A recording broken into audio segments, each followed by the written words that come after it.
নারকেলের বিকল্পে পেঁপে দিয়ে আজকে আমি বানাবো নারকেলের নাড়ু। তো গাছ থেকে 2টা পেঁপে নিয়েছি আমি, আর এই পেঁপে দিয়ে কিন্তু এত সুন্দর আর মজাদার নাড়ু বানাবো আজকে। তো দেখুন আমি 2টা পেঁপে নিয়েছি এখান থেকে।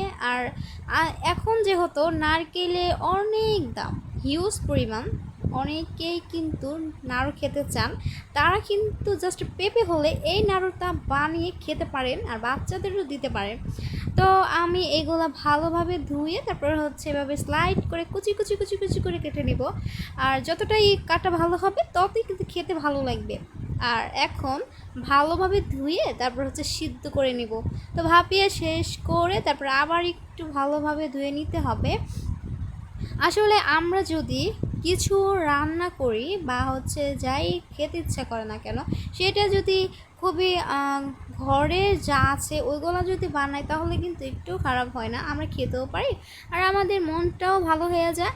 তো দেখুন আমি গুড় দিয়ে চিনি দিয়ে এভাবে সুন্দর করে নেড়ে চেড়ে নেবো, আর খুবই অল্প উপকরণ দিয়ে কিন্তু আজকে এই নাড়ুটা বানাবো। তো দেখুন কি সুন্দর হয়েছে মাশাল্লাহ, আর দেখি আর এত গ্রানে আমি তো শেষ হয়ে গেছি। তো আমার কাছে খুবই ভালো লেগেছে আর পারফেক্টলি কিন্তু এই ডোটা হয়েছে মাশাল্লাহ। তো দেখুন আমি হাত দিয়ে সুন্দর করে এই নাড়ুটা বানিয়ে নিব, হাত দিয়ে গুল গুল গুল গুল করে। তো দেখুন অনেক সুন্দর হয়েছে। তো আমি এতদিন ভিডিও আপলোড করতে পারিনি, প্রায় 2-3 দিন, এর জন্য আমি আন্তরিকভাবে দুঃখিত, কারণ হচ্ছে আমি সময় পাই নাই তেমন।